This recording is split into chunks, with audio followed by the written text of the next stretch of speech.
Hey guys, at 92 I did a video with my grandma and she described to us all of her fit habits that have given her a fabulous healthy life.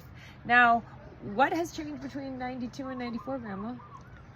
Oh, same old, same old. Doing water aerobics 3 times a week. Trying to just keep up with the world. It gets harder, and the exhaustion is always there. And but I've got a good life. I'm thankful for all my family. This has been wonderful in Hawaii. Such a special day for all of us, each and every day. A blessing. Mm-hmm. Yes. So you can still see some. Some. And you're still able to drive? Yes. That's getting closer to having to stop. Okay. Yeah. Okay. Yeah. But you still I are doing all your workouts and keeping up all your habits and eating a lot of cheese. Cheese and fruits and veggies and salads and stuff that healthy. I've always eaten healthy. Mm-hmm. So that's good. And she really has some really good best friends. Absolutely. I've got one best friend that is just the sweetest thing. She's 80 and your best friend's 14 years younger than you? Yes. Oh, yes. That's so awesome.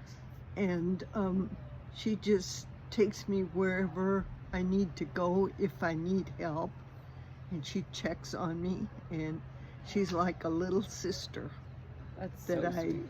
That I never had. So, and she's had sisters too, but we both agree that we're more like sisters than with your blood. Yes. Okay, I love that. So what else? Did you do anything else memorable this last year? This last year for 94, what was? Oh, for my birthday? Yeah. Yes. I have horsey friends. I call them the posse, that we all get together on our birthdays and celebrate. And this is a great group of women who rode with me. I rode with them and traveled many miles on my horse. And my horse has died since we made this. And I miss her, but I didn't know which one of us was going to go first, the horse or me. And so I outlived her. Yeah, she was 28, and I had her for 24 years. So wow, 24 years. Okay, so we're gonna go visit Pearl Harbor this week. Oh boy, good. How old were you when Pearl Harbor happened? 11, and it's amazing how that event changed everybody. We went quickly into war mode. Denver had 2 bases, Army bases, and so it was very important that we had blackout curtains and ration books for food and for gasoline. And my dad was a railroad engineer, which meant he was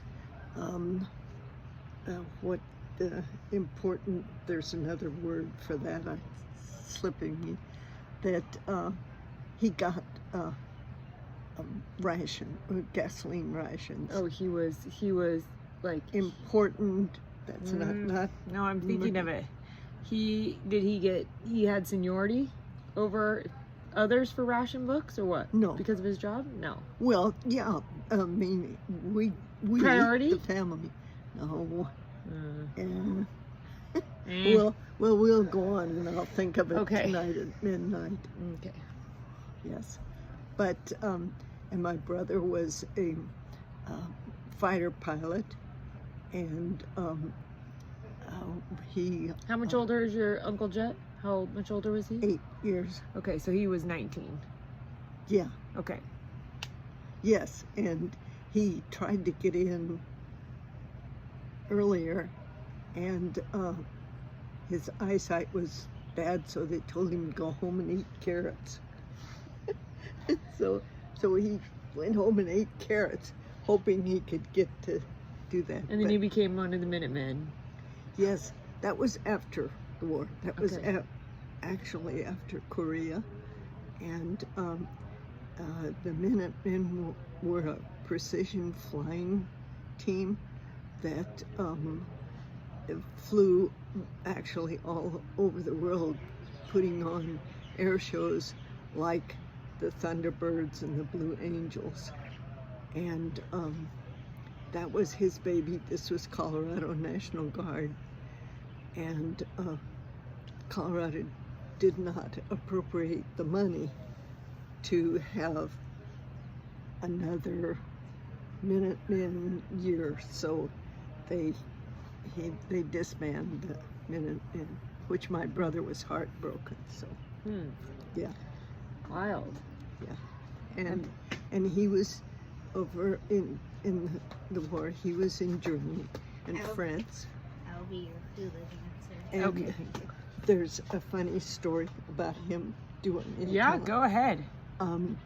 He was shot down, tail injured on the plane that took him down, and he landed near Sault Ste. Marie in France, and this guy in the Jeep came out with the American Army star on the side of the Jeep, and he yelled at the farmers that are around the plane with their pitchforks, and they weren't sure who this was that had landed in their pastures, in their fields, and this guy is telling him, no, it's all right, he's an American.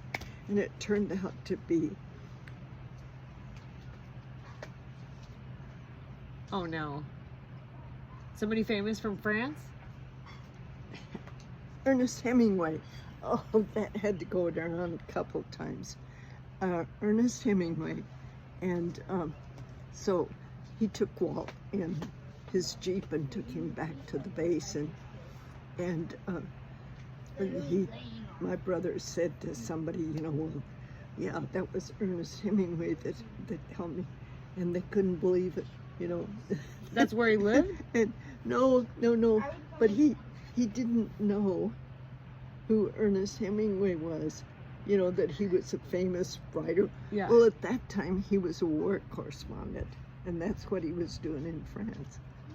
But it was really funny. So all of his fellow flyers just gave him the worst time about not knowing who it was. who Ernest Hemingway was. Well, he must have. Sometimes famous people find that refreshing. I mean, I don't know because I'm not famous.